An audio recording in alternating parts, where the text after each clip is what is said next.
Okay, good evening, everyone. Thank you so much for joining us. Welcome to the Rocky Mountain Association for College Admission Counseling's virtual college fair. We are excited that you're here. We have a great group of colleges and presenters lined up for you this evening and are excited to share some information that will hopefully help with your college search process. So just a few housekeeping announcements from me before we get started. First, your cameras and microphones are turned off, so don't worry, we can't see you or hear you. Hopefully you can see and hear us okay though. If for some reason that changes, just send us a message using the Q&A button on your Zoom toolbar and we'll be happy to help troubleshoot that with you. Speaking of the Q&A button, that is your best way to engage with our presenters this evening. So as you have questions throughout the session, feel free to drop those in that Q&A box. Feel free anytime, starting now, before they present, while they're presenting, or after. We'll be monitoring those questions throughout the entire session and are happy to answer those questions as they come in. Don't forget, this is just one of many sessions being offered this evening, so be sure to check that StriveScan website where you signed up for any additional sessions you might be interested in after this. And all the sessions are being recorded and will be posted to that website within about a week or so as well. So before I pass it over, I want to show you what our schedule looks like for this evening. We are at the top right, session B5. And so we are going to hear from the University of Massachusetts Lowell, University of Vermont, University of Connecticut, Johns Hopkins University, the University of Arizona Honors College, and Sacred Heart University. And so with that, I'll turn it over to the University of Massachusetts Lowell to kick things off. Thank you, Tyler. Hi, everyone. Thank you for joining us this evening. My name is Joanne Germano. I'm with the University of Massachusetts Lowell.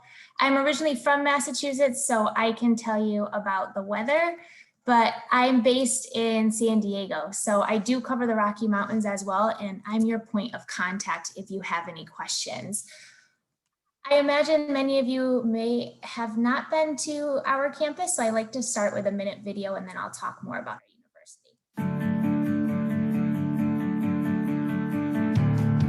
The University of Massachusetts Lowell is a nationally ranked public research university committed to transforming hardworking students into leaders and innovators. With more than 120 majors and more than 70 master's and doctoral programs, UMass Lowell is renowned for its excellence in engineering, computer science, criminal justice, healthcare, and entrepreneurship. Integrated throughout the historic Mill City of Lowell, Massachusetts, UMass Lowell's 18,300 students study in world-class facilities on a vibrant, modern campus. The UMass Lowell Riverhawks compete in the NCAA's Division I, led by its perennial powerhouse men's hockey team. UMass Lowell's focus on co-ops, internships, and experiential learning help explain why its alumni enjoy among the highest starting and mid-career salaries for public university graduates in the nation. So here's a quick snapshot about our university. We're public research mid-size, about 11,000 undergrads, but we have over 500 full-time professors, so our average class size is 25. You can get a direct flight into Boston, jump on the train from downtown Boston and get to our campus in about 35 to 40 minutes. We're a very scenic campus right on the Merrimack River, just below New Hampshire. Lowell is a smaller size city, about 100,000 people. You get the family-owned restaurants with the mom and pop shops, but you get the college town campus feel with the activities and sporting events that we have going on too. So I see it as a best of the both worlds campus. All of our majors are direct entry. We have over 100 different options you can choose from. Most popular are going to be anything in the STEM, as well as criminal justice and business. We are the first school in the country to have plastics engineering and sound recording technology. Students in plastics do a lot of work with prosthetics. We have a lot of 4+1 tracks where you can do in a shorter time, a bachelor's and a master's.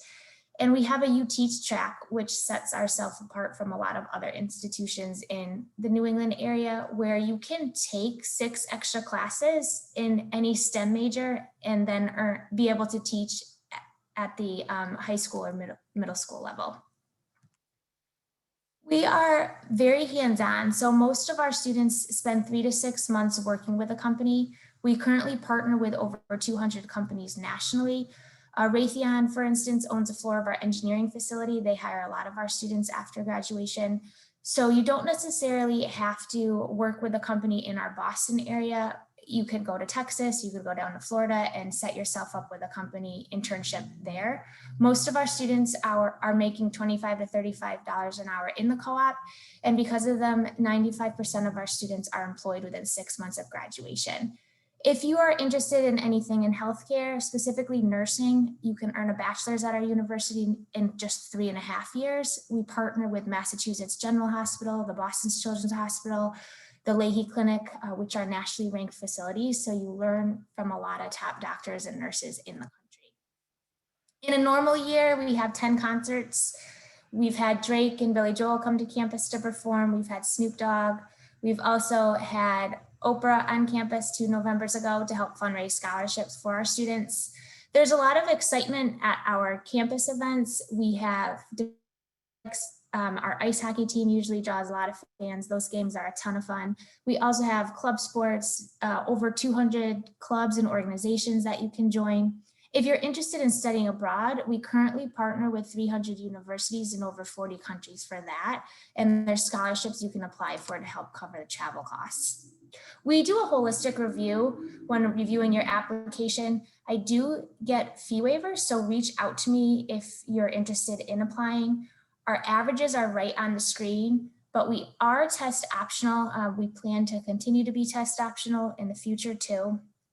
So we're not just gonna base your acceptance on your grades or test scores. We're gonna do a holistic review. So we're gonna look at the letter of recommendation, your personal essay, your extracurricular activities, and also the same application you apply for admission is the application for scholarships. We have some great out-of-state scholarships that go up to $20,000 that will be right in your acceptance packet. You can check us out online. Virtually, we have tours and informational sessions you can attend. Also, we have resumed in-person campus tours, so feel free to check out those. That is all the time I have this evening. I will go ahead and drop my information in the chat, but thank you so much. Awesome, thanks, Joanne. Okay, next up, we are going to the University of Vermont. Okay.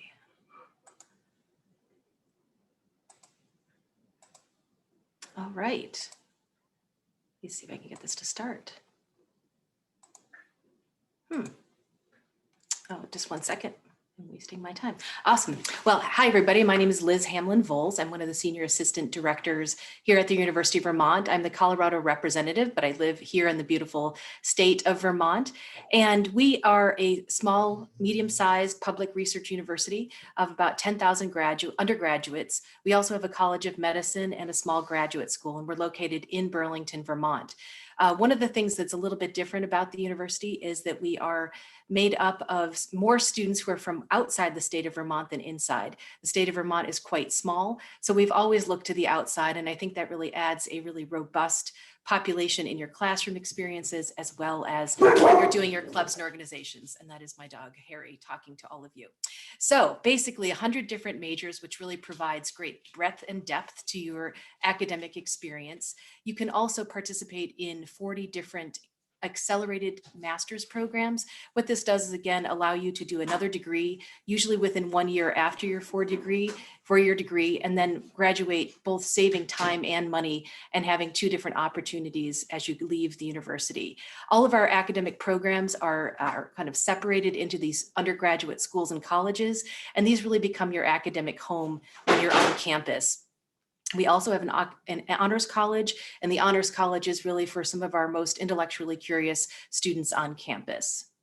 Now, our faculty members are really going to be the folks who are your guides throughout your academic performance and time at the University of Vermont. So they are world-class scholars. They're driven to do great research, but also they teach. And so we like to call this the teacher-scholar model. So they are folks that you're going to get to know day in and day out.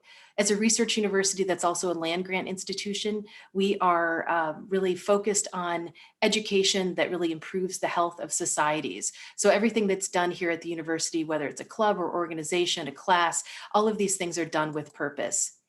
One of the things that I do think it's kind of funny about this slide is you see all these kind of dichotomies, the old and new, big and small, urban and open. And I think that really does speak a little bit about the University of Vermont. We're a little bit of everything. So old, yes, 1791 is when we were founded, but we've kept pace with what's going on in the world in the 21st century. So while our buildings may look older on the outside and have beautiful architecture, they are also brand new buildings like the STEM facility that you see here that was built about a year and a half ago. So new programs, new facilities. Big and small, UVM is considered a medium-sized institution, the largest in Vermont. But as you walk across campus, you'll get to know people, you'll recognize folks, and you'll always continue to keep meeting new and different people. And those undergraduate schools and colleges that I mentioned really do become smaller communities within the greater whole. And you'll get the best of having a little bit larger size and opportunities than a smaller liberal arts college, but not as large as some of the national research universities that might be out there. And urban Burlington is a small college town of about 50,000 people. It's vibrant. It's been my home for over 23 years, and I can't say enough about it. I've never been bored. Once you leave the city of Burlington, you'll be in beautiful Vermont and be able to take advantage of all the different recreation, whether it's the Green Mountains, the Adirondacks, or Lake Champlain. So you really have all of it together.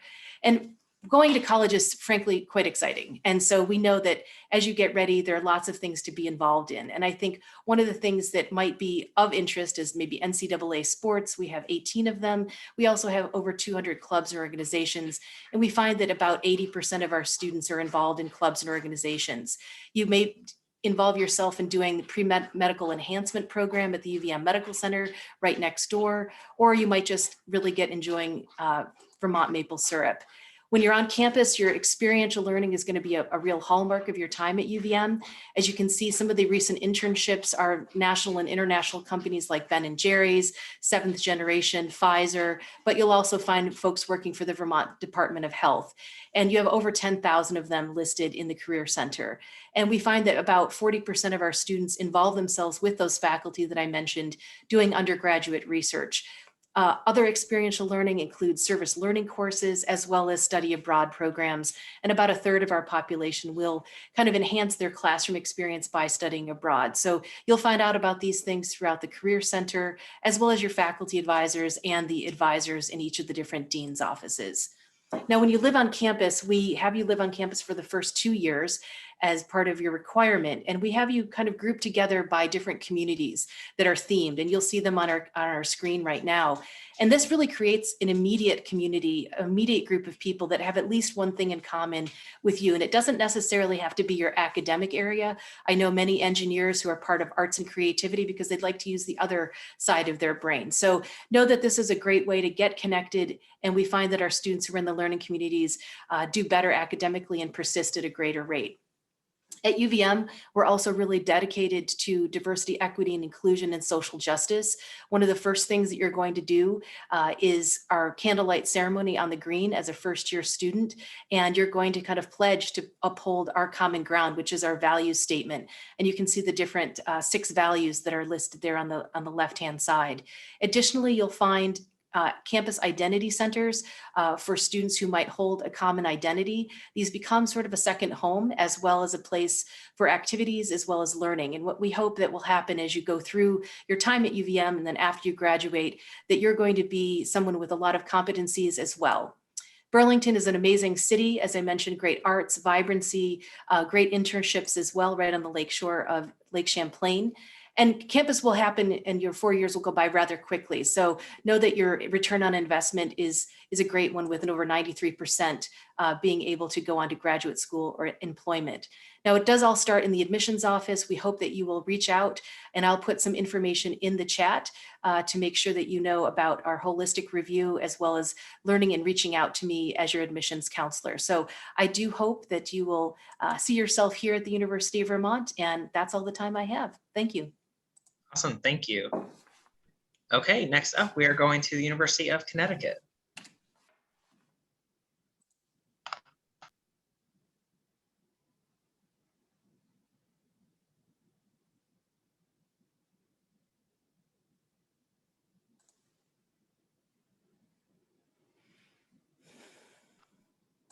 Caitlin, I think you're muted.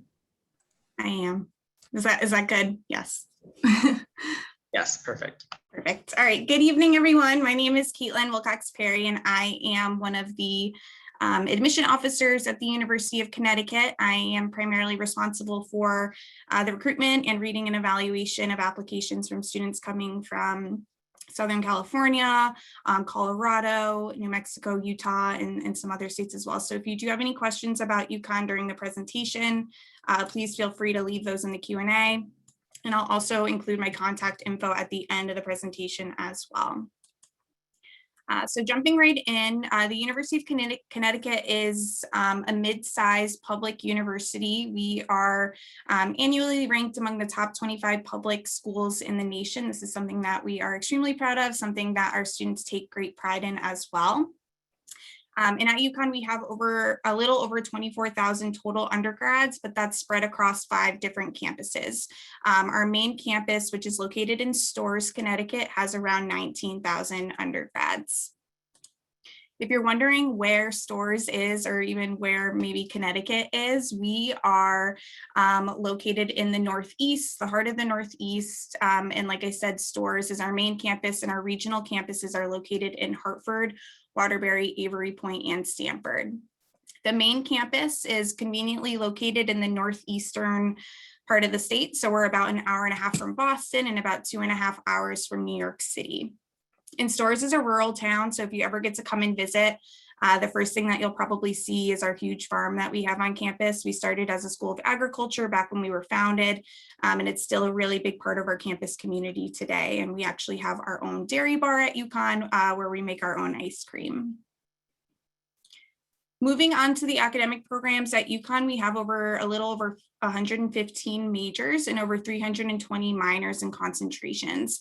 And all of our majors are housed into 10 different schools and colleges. So our top most selective programs can be found in the School of Business, School of Nursing, and the School of Engineering. And we also do offer some unique academic opportunities through our special program in law, medicine, dental medicine, education, where students who are admitted into these programs have the opportunity to earn both their bachelor's degree and their graduate degree at UConn. Our biggest college, though, on campus is the College of Liberal Arts and Sciences. About 41% of our students are enrolled in the College of Liberal Arts and Sciences. So biological sciences, psychological sciences, those are both pretty popular majors as well.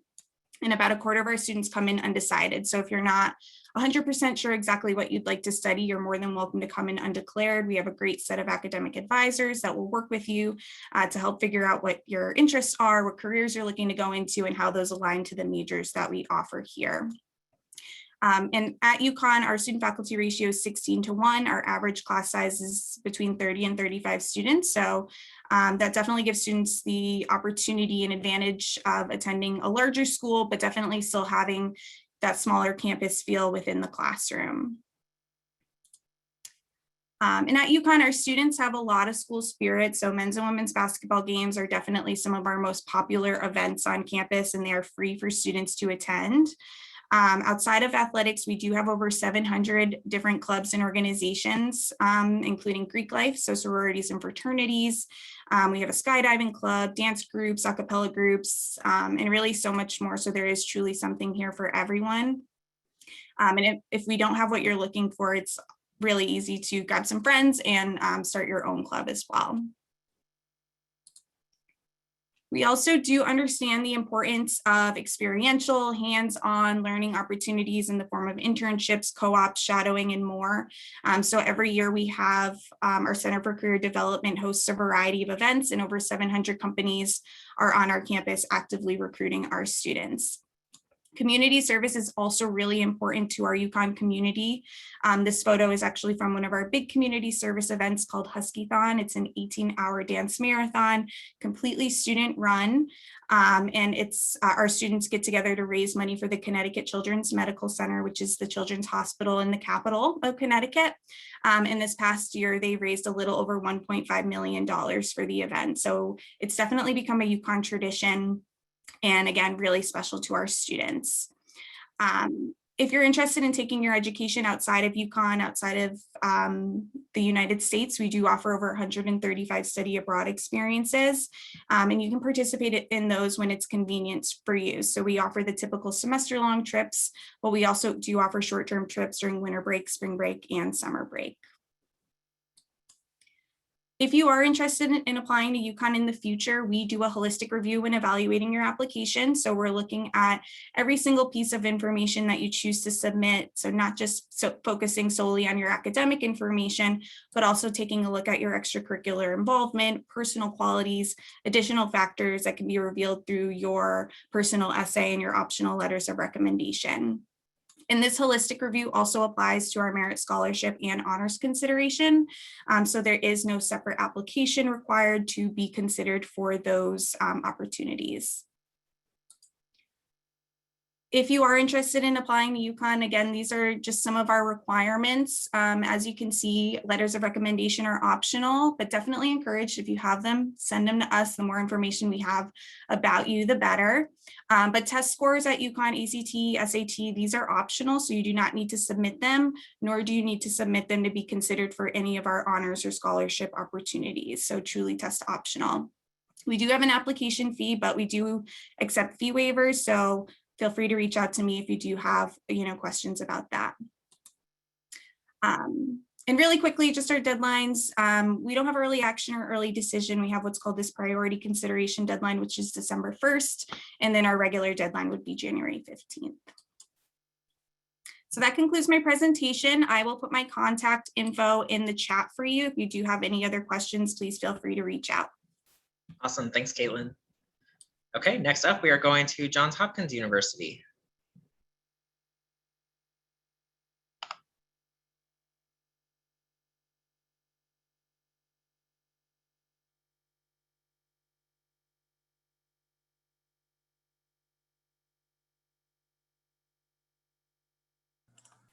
All right, hello everyone. Greetings from Baltimore. My name is Maria Teresa Foster, and I'm an admissions counselor here at Johns Hopkins, and I work with students, counselors, and communities across the Southwest. Today, I'll be sharing a little bit more information about my community, our unique academic character, the ways that our students show initiative and impact, not only on campus, but also within our home here in Baltimore, before sharing some more information about our financial aid and admissions process. So who are we? How did we get here? So some background into our institution is that we were founded in 1876 as the nation's first research university. And so we were founded on this philosophy of creating new knowledge for the world.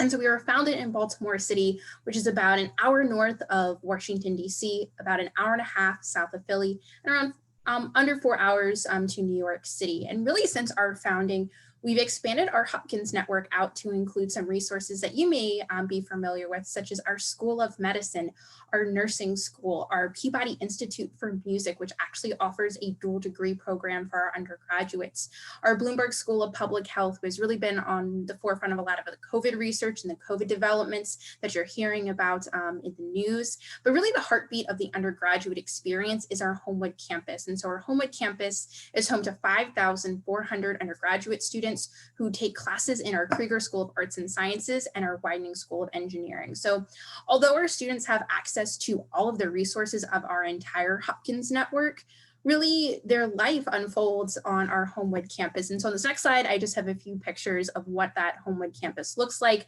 As I mentioned, it is in northern Baltimore City. So when you are on campus, you have that feeling of a college. You have the brick buildings, the marble pathways, all four seasons, the lush green quads. But when you step off campus, you have the advantage of being in an East Coast hub.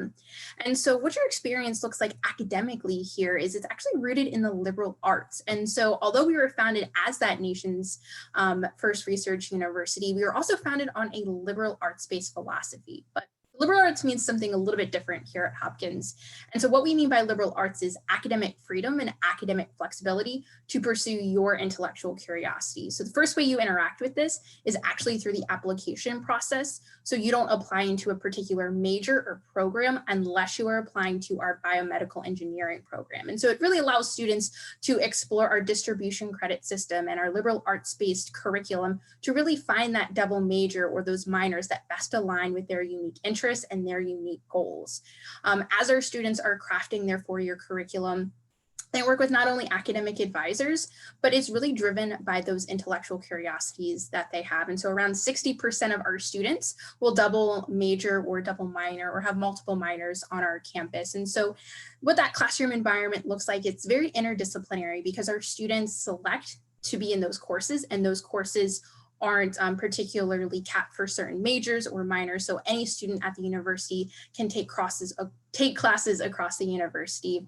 Additional things to know about the classroom environment at Hopkins is that we have a 7-to-1 student faculty ratio, and 74% of your classes are going to have fewer than 20 students in them. So it gives you the opportunity to partner and collaborate with our faculty, who are some of the leading researchers and teachers in their fields. And so that learning doesn't really stop in the classroom at Hopkins. We really encourage our students to apply their knowledge and their curiosities in a real world way. And so 98% of our students will have some kind of pre-professional experience. And so although 80% of our students will engage in at least one internship, and over a third of our students will study abroad, and both of those experiences, including study abroad, are open to all students, double majors, pre-med students, pre-law students.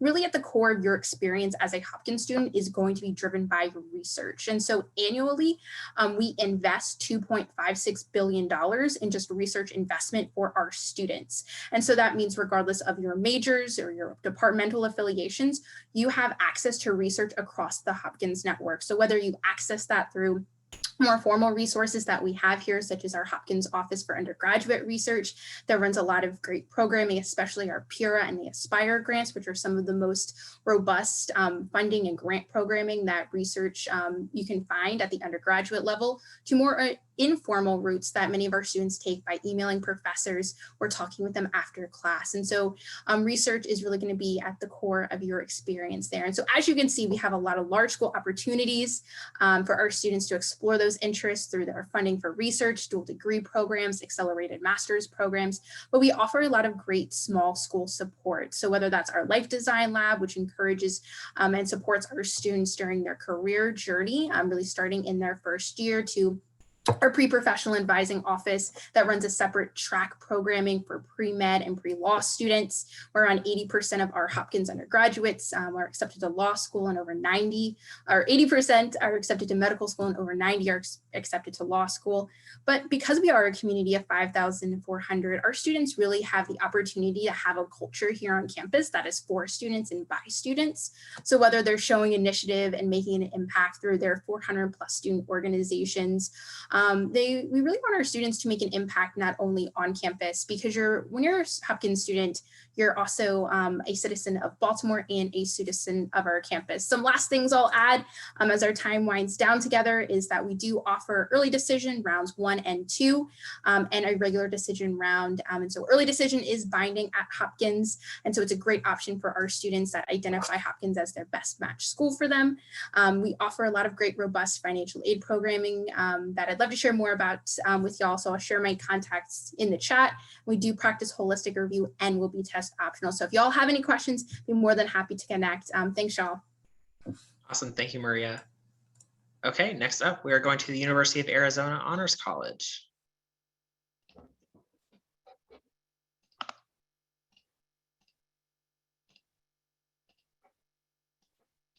All right, thank you very much, Tyler. Good evening, everybody. My name is Alex Nunez. I'm the Senior Coordinator of Recruitment and Admissions at the University of Arizona Honors College. Probably wondering why I may be grouped with some of my peers here. And I think it's because a lot of students who choose to attend the University of Arizona Honors College really want to have a far away, out of state college experience, maybe a more liberal arts style college experience, but not sacrifice necessarily going very far away from home. I know a lot of you are from the Rocky Mountain area, or sacrificing being at a really large top-tier public research university. The University of Arizona is considered a public Ivy, is also a member of the Association of American Universities, so it's already one of the prestigious research universities in the entire nation. And what the Honors College does is it provides that smaller, maybe out-of-state school experience a lot of our students are looking for, sort of supplementing that with some of the access and opportunities that come with attending a larger research intensive university. And I'll give some examples of what that's like throughout the presentation. But in terms of what honors is, here's a snapshot of our incoming class this past fall. What it does is it takes a 35,000 undergraduate student body and whittles that down to an honors community of 4,000 total honors students. So you're getting a much more intimate college experience than what most students may be encountering at a large university like the U of A. And in the process, honor students are encountering a lot of different opportunities and resources and means of support to optimize their time at the university and really make it customizable to suit their needs and interests. Here's sort of a menu, if you will, of some of the amenities and advantages of being an honors student at the University of Arizona. We do have a nice physical space where our students can meet and live, called the Honors Village. It also has accommodations like a dining hall, suite style housing, all of the office space for honor staff and faculty, and classroom spaces. Honor students represent almost every major at the University of Arizona. So you can be anything from pre-med, business, dance, anything in between, almost 200 majors at the university. And we have a very robust first year experience that acclimates our students to what an honors environment is like. Very dynamic, hands-on, collaborative, very involved with experiential learning. So it's going to be a very sort of living and dynamic classroom environment compared to some other students at the university. We do have other means of support, as well as several engagement experiences. So things that can help with academic and professional development, studying abroad, including some exchange programs, internship opportunities, research opportunities. There are many partnerships that are exclusive with the Honors College that our students have access to. And of course, these may very well be things you encounter through your major or other means at the university, but this is meant to supplement all of those opportunities that students already have at the University of Arizona, with some really fantastic honors exclusive ones. We also have an Office of Nationally Competitive Scholarships that support students pursuing postgraduate awards. And students are able to take graduate level coursework as soon as they are a junior in terms of class standing. In terms of our application process, the very first thing you would do is apply to the University of Arizona, and then you would go on to the honors application as a supplemental application. We would ask for a personal statement, activities resume, and letter of recommendation. The university application is available on Common and Coalition app. The honors application is available through the University of Arizona admissions website. But we do utilize a holistic review. There is no minimum or expected GPA to be admissible. And our application will be available if you're currently a junior in July, with 2 deadlines, one in November, one in February. These are not binding in any way. It's just for you have a milestone to keep in mind when you can expect your decision. And if any of our applicants happen to be national scholars, which includes national merit semifinalists, finalists, or Hispanic scholars, they could automatically be admitted into the Honors College and be exempt from doing the supplemental honors application. If you are a current senior and missed our application deadline this year, you can apply to honors as a current university student. If you are a transfer student, there is no additional honors application. All you would have to do is just submit a University of Arizona transfer application, and that's sufficient to be reviewed for honors admission. That's the end of my presentation. I will send my contact information in the chat as my peers have done, and I will turn it back over to Tyler to introduce Sacred Heart University.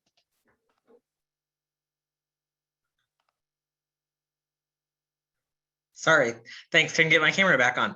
Yeah, so I'll just turn it over to Sarah with Sacred Heart. Thanks all. Good evening, everybody. My name is Sarah Koloski. I'm the Regional Director of Admissions for Sacred Heart University. I'm based in Denver, Colorado. So if you find yourselves interested in Sacred Heart down the line, I will be your direct point of contact. Sacred Heart is a mid-sized Catholic university. We're located in Fairfield, Connecticut. We're just an hour and a half outside of New York City and about 2.5 hours to Boston. We're in this sort of traditional quintessential New England college town. We do get the 4 seasons. We're about 20 minutes away from the beach, with a lot really accessible in our backyard as well, with having the 3rd most concentrated area of Fortune 500 companies. So as all of our majors require at least 1 internship to graduate, those opportunities are readily available. we're sort of a hybrid of liberal arts meets career education. So most students do come in undecided as they're kind of navigating their major and their career path, but some of our most popular programs include direct entry nursing. We have a 6-year accelerated doctorate of physical therapy, one of very few schools that offer a program like that, occupational therapy and athletic training, but we also have expanded in a lot of different areas. We have business, criminal justice, psychology, performing arts are kind of all in our top interests as well. Of the 60 undergraduate programs we do offer, we have 40 plus graduate programs of study to choose from, which does allow students the opportunity to think about those 5- and 6-year plans. We're considering that a lot of programs like this require some semblance of higher learning, and we want to make that process as easy as possible. We're seeing about 40% of our student body come back for a grad program at SHU because they do get that priority consideration in the process and could qualify for those assistantships, so essentially paying those master's years forward. We are a Catholic institution, but we became independent from the church early after our founding. We wanted to have this autonomy with the curriculum and really define the experience for the students in the way that they want. So that does include their sort of spiritual and religious relationship. So the big takeaway I would say from our commitment to faith, we do have all the traditional accolades that do come with practicing within the Catholic intellectual tradition, but everything is optional, and most, if not virtually all students are involved in some type of service on campus. Of all the clubs and activities we have, Habitat for Humanity is our largest student club. So I think that's just a testament to our campus's dedication to really emphasizing that global citizenship and contributing back to their local and global communities. We're in a really pivotal growth phase right now. Sacred Heart is one of the top 10 fastest growing Catholic universities in the country right now. As I mentioned, we do have those high awards and achievements within our health profession programs, but again, really expanding in a lot of different areas as well. As I mentioned, performing arts, we have 28 different performing arts groups on campus with a direct connection to Broadway. And we're top 20 in the country for programs like game design and again, our community service. So a lot for students to get involved in and really define their own experience. In the last 7 years, we've had 14 new buildings introduced to campus. So that includes new dormitories, new dining options. One I do like to highlight is the top middle photo, which is the former headquarters for General Electric. This is now home to all of our engineering sciences as we're looking to expand in those areas. Especially great opportunity if you are an undecided engineer and you're not sure if you don't want to consider impacted program. This gives you the flexibility to not only really kind of work through all the different programs that we offer, but also work with some of the most state-of-the-art facilities. There's an 11,000 square foot makerspace, artificial intelligence labs, game design labs, drones labs. That bottom right corner of that photo is actually a hotel that's in the process of being renovated for a hospitality and resort management program. So again, really tailoring it to these experiential learning opportunities and giving students that hands-on experience all throughout their program, as well as it like kind of expands in their professional sense as well. One thing that's not on here that I do like to highlight is we just broke ground on our Martiri Family Ice Hockey Arena. This is a $60 million project. We're going to set to be complete in 2023. So furthering growth in our varsity ice hockey programs, as well as our club ice hockey, figure skating, and synchronized skating. So it's a really exciting time to see that come through. So this is the overview of our application process. Students who do apply are very self-selecting. They do identify fit in some capacity. We are pretty straightforward with our process. We are on the common application. We just ask for an official high school transcript and a letter of recommendation. All the deadlines you can see on this page. The one I do want to highlight is if you are considering nursing, you must apply to the College of Nursing by December 15th for consideration. Otherwise, students have the opportunity to apply for either binding or non-binding deadlines. You can see our GPA ranges for both just general university application as well as our College of Nursing. We are test optional. We have been test optional for 15 years, including for some of our more competitive programming. I would recommend, if you do kind of fall in the ranges that are listed on this page, to, if you're kind of at or above, I would send them, just because it is a positive thing, but we're never going to penalize a student for not wanting to send them. So if you want to substitute something for demonstrated interest, feel free to reach out to me for an interview, or if you have the opportunity to visit campus. But that's all the time I have. Thank you guys again for attending tonight, and I look forward to working with you through this process. Awesome. Thank you, Sarah. Okay, well, that wraps up our formal presentations for this evening, but we have a few minutes left for some Q&A here at the end. Students, if you have questions, now would be a great time to drop those in the Q&A box, and our presenters can use our last few minutes to answer them. In the meantime, I'm going to ask all of our presenters, if you want to turn your cameras back on. I'm going to share my screen, and we're going to see how many questions we can get through here. So the first question I have is, what advice would you give someone going through the college search process? And we will go in the same order that we started in. My advice is to have fun with it as much as you can. We were your age once too, so relax if you can. Reach out to us directly if you have any questions, whether that's regarding touring or the application or just general questions. We're here to help you. And I would say use the virtual options right now to your advantage, and places that you've never even dreamt of maybe visiting, get online, try to see, you might be really surprised at a location that you've never thought of. So take advantage of what you can while the world is still figuring itself out. Elizabeth, you took mine. No, I'm just kidding. But those are both great pieces of advice. I would also just add to start, as early as you can, and it doesn't have to be anything crazy. It could just be you writing down, what your interests are, what you're thinking about possibly majoring in, but also what type of location you're looking to go. Just start small and then kind of narrow things down as you get more comfortable in the process. And always feel free to reach out to us admissions officers. We're always available, especially via email, which is going to be common with the pandemic and how things are going right now. So definitely feel free to reach out if you have questions about the school or about the area, and that'll definitely be beneficial. A great piece of advice as y'all are navigating this stage in y'all's life is to, when you're thinking about your application, think really inclusively and holistically about those things that are important to you, whether it's an identity, an academic subject, things that you've been involved in, because our goals as admissions counselors and admissions committee members is to build a community. And so by being the most authentic self and your most authentic self and sharing what matters to you, to us, is really going to distinguish yourself through the process. And we're excited to hear about those things that are important to you. So share those with us. I think a couple of things that I would recommend. Number one is to plan early. You heard a lot of dates and deadlines today. And before you know it, you're going to be a senior, and these things are going to seem overwhelming. So make sure to plan ahead, make a little calendar of some of the important dates that you need to remember. And my second piece of advice related to that is find a cheerleader, someone at your high school, a counselor, one of us, a parent, especially if maybe you're the first member of your family to go to college.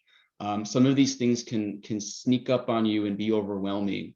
And I throw all of us in that category as assistants for you, because our job is to make sure you have what you need. Maybe it's not attending our institution, but we are happy to help you if you have any type of college related question to make sure that you're finding the best fit for what you do after high school. Yep. And lastly, I'll just add, mine kind of bookends the start and end of the college process, and will probably help with some of the headaches down the line, but make a separate Gmail just for college materials and communications. You'll be really happy to not have your personal inbox bombarded. We know we have, especially with everything going virtual, it can be a little overwhelming. So do yourself that favor now and just make a very generic college email that you can put on all of those mailing lists.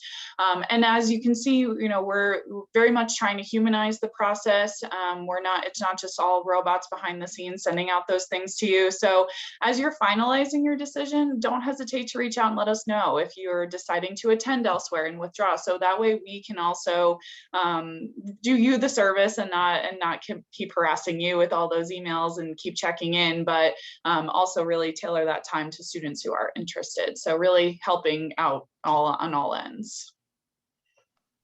Great advice. Awesome. Thank you all so much for sharing. That's all the time we have for this evening. So I'm going to share my screen one more time. Students, thank you so much for joining us. We really appreciate you taking the time, and hopefully you learned some information that will help you with our college search, with your college search process. Presenters, thank you for sharing as well. Students, when you close this window, there will be a very quick 4-question survey. If you don't mind taking a few minutes to fill that out, we'd really appreciate any feedback that you have. Don't forget, we have more sessions coming up after this, so be sure to check that StrideScan website where you signed up for any additional sessions you might be interested in, as well as all the session recordings will be available there within about a week or so as well. So thanks again for joining us. Have a great evening, and we will see you in the next session.